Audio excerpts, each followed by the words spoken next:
This matches our original f of x in both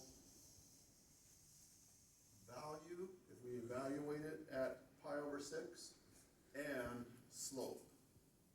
If we put, we're approximating it at pi over 6. If we put pi over 6 in here, pi over 6 minus pi over 6 is 0. This equals 1/2. Sine of pi over 6 is 1/2. So they match in value. The slope here of this line, root 3 over 2. The derivative of sine x is cosine x, and the derivative evaluated at pi over 6 is root 3 over 2. That's what gave it to us. But just notice that they match in value and slope. So f of x, they match. F prime of x, they match. Does that make sense?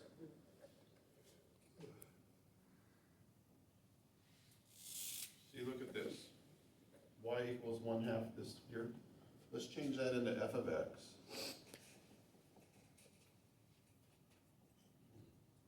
I'm deviating from my original plan here. That's always dangerous. If we find f prime of x, the derivative of 1/2 is 0. The exponent up here is 1, correct? So we bring the 1 down. 1 times root 3 over 2 is root 3 over 2 times x minus pi over 6, and we subtract 1 to give us 0. Chain rule would be times the derivative of the inside, which is 1. Now, that 0 does not need to be written. What's anything to the 0 power? 1. So that equals root 3 over 2.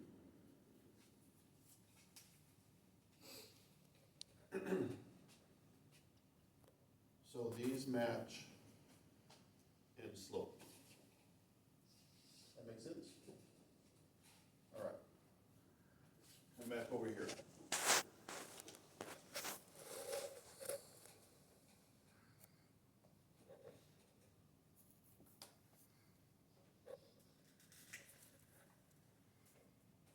Find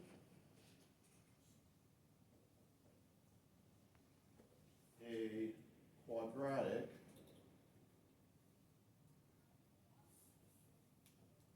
p2 of x. Quadratic is a function that has something squared. Degree 2. Find a quadratic p2 of x such that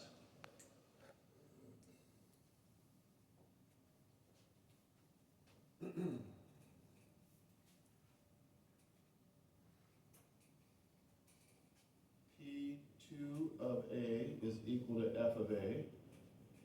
So when we put A, that would be equivalent to the pi over 6 in that example. When we put A into it, we get f of A. That would be equivalent to when we put pi over 6 in and got 1/2. Also, another condition here is that P2 prime of A, the derivative, must equal the derivative f prime of A. That's what we just showed here. The derivative of our approximating function was 3/2, and f prime of pi over 6 was 3/2. And then P2 double prime of A must equal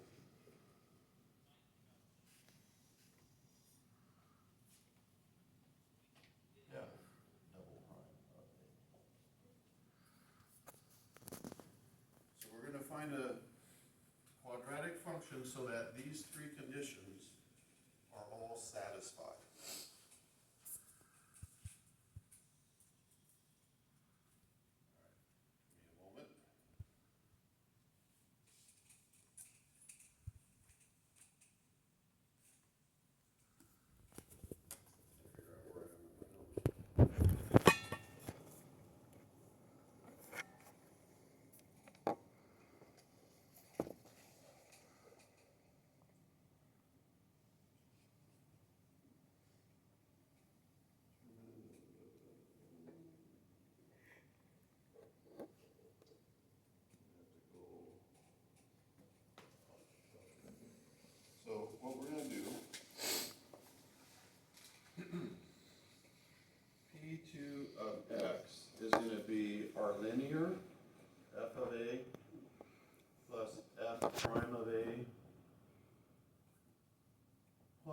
quadratic function, or quadratic term. And we will put a C2 here times x minus a squared. What we have to do is we have to determine what C2 is. Okay? Notice, if we evaluate it at A, P2 of A has to equal F of A. If I put A in here, what's that going to be? I put A in for X. 0. A minus A is 0. What's that going to be? 0. 0. What's the only thing that's going to be left? F of A. So simply in this form right here, this first condition is met. That make sense? That first condition is met. Now, the first derivatives have to be equal. Well, let's find P2 prime of x. F of A is a constant. That's F evaluated at something. So that's 0 plus, when we do the derivative here, there's a 1 up there. We're going to bring the 1 down, and we're going to subtract 1. So that'll be F prime of A times x minus A to the 0 times 1 for chain rule. Doesn't need to be written, but plus, now bring this exponent down, we get 2c2 x minus A to the 1. So this equals F prime of A, because this is 1, plus 2c2 x minus A.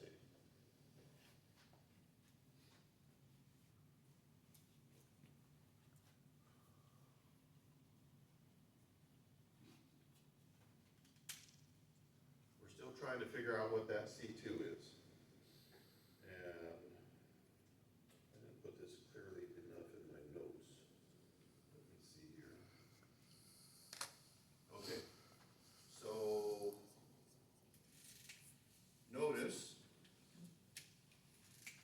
just notice this, if we put in A for x, P2 prime of A, what's that? A minus A is going to be?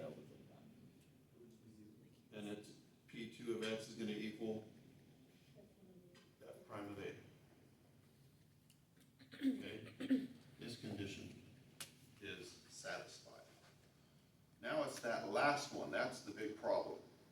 I'm going to erase this work over here. And we will, after we get this finished, we will briefly look through it again.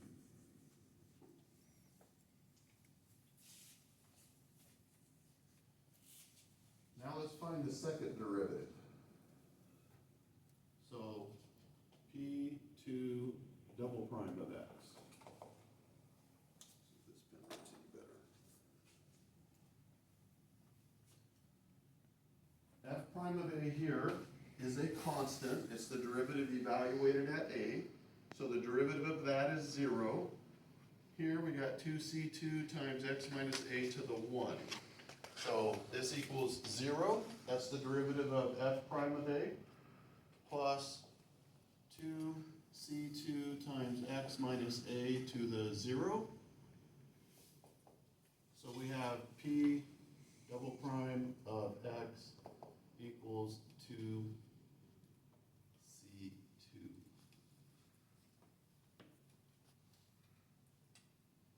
Now, notice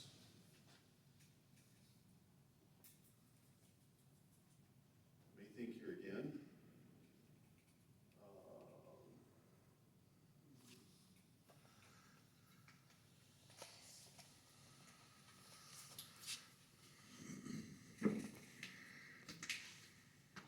F double prime of x equals 2c2. I got to figure out where I got that, where that comes from.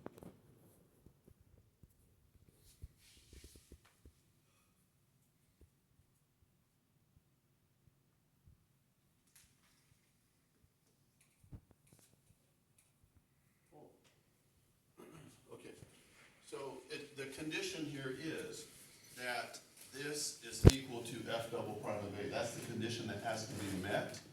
We need to figure out the c that makes this happen. So this is the condition that this equals f double prime of a. I'm sorry, I said f, it's a. Now, if 2c2 equals f double prime of a, then divide by 2 and c2 equals f double prime of a over c2. Got that? Anybody staying with me? We're going to go back over this. Just hang on. So now we're going to substitute this in for our c2. Well, and for c2 here, but here it goes.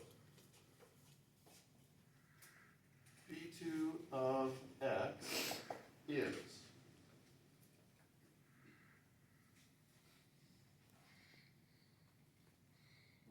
we're right here, guys.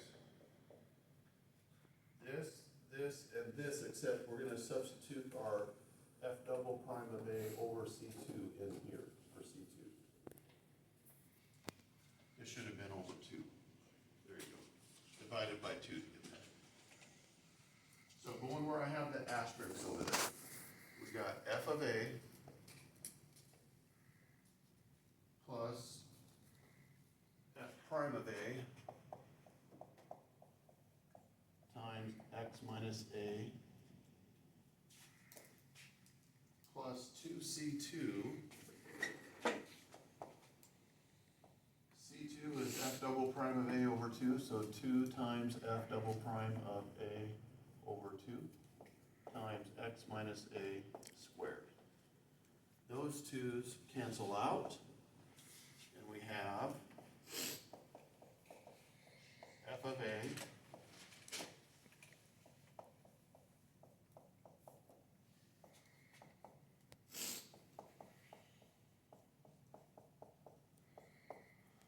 squared.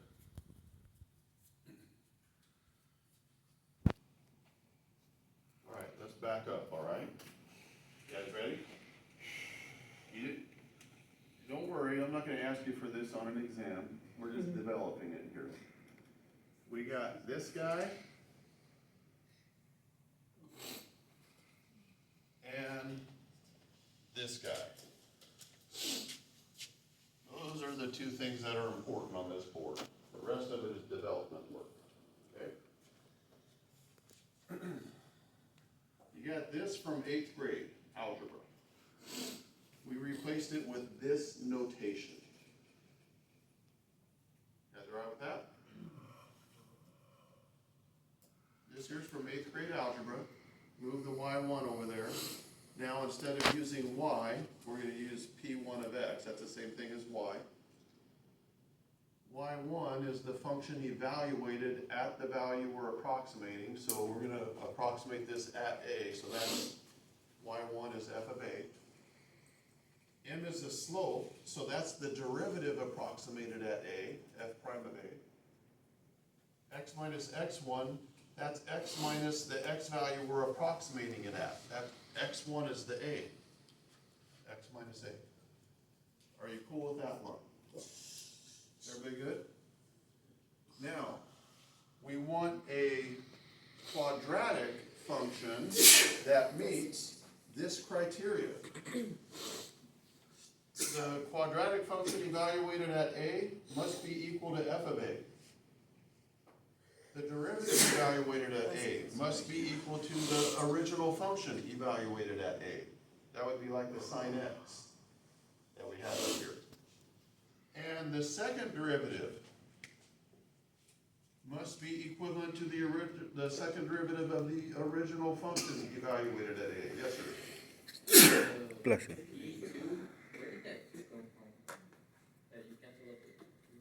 This one here? No, on the big one. Because you cancel out a 2. These twos? Yeah, we're 2 prime, 2 F. Or this one? The top one. Because over here, it's not on there. It looks like it kind of. Let's go through this, we'll get there. It's gonna come up in our summary fine, it's correct. I think it is. But here's our linear polynomial. We're gonna find a quadratic that satisfies this criteria. That's the deal. To find the quadratic, we take the linear and we add a quadratic term. The question is, what coefficient do we put in front of it so that this criteria will be satisfied?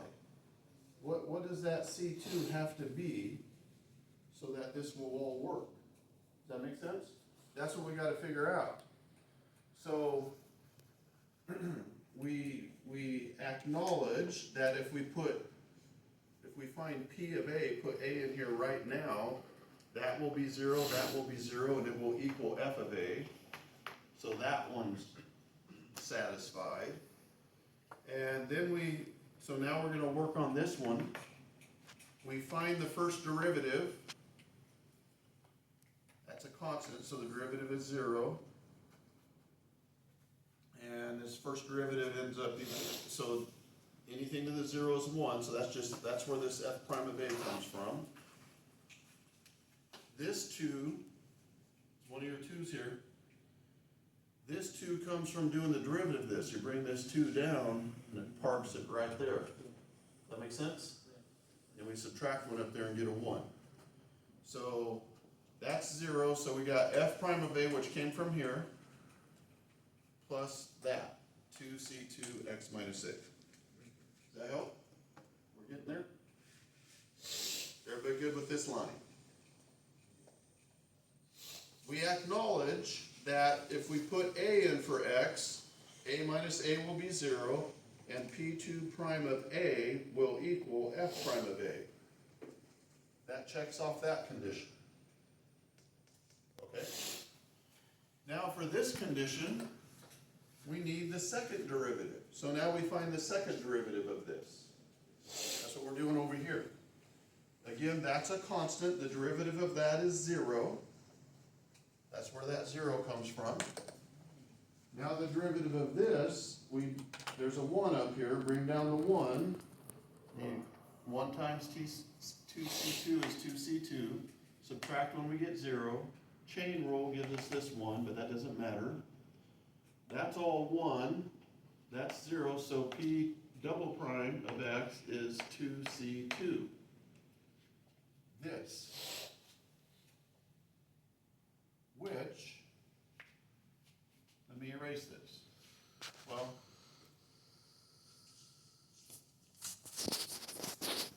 I'm not going to erase it. Which, by this condition, has to equal F double prime of A. So we set it equal to F double prime of A. Does that make sense? Because this condition says that's what it has to equal. So we purposefully set that equal to F double prime of A. Here it is. This whole time we've been looking for what we put here where C2 is. That's what we've been looking for this whole time. Here it comes.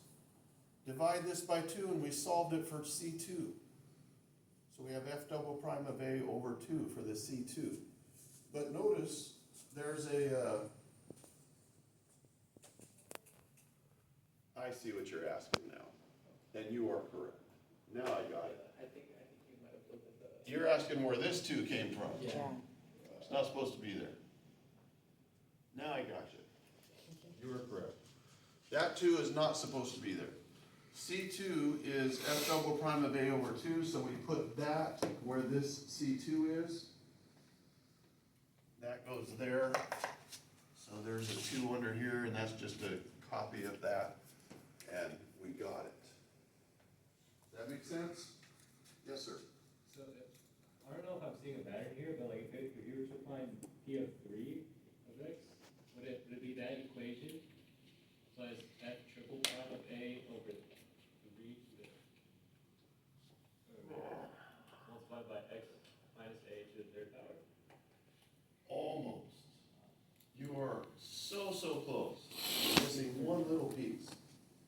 And since you asked that, let's do it.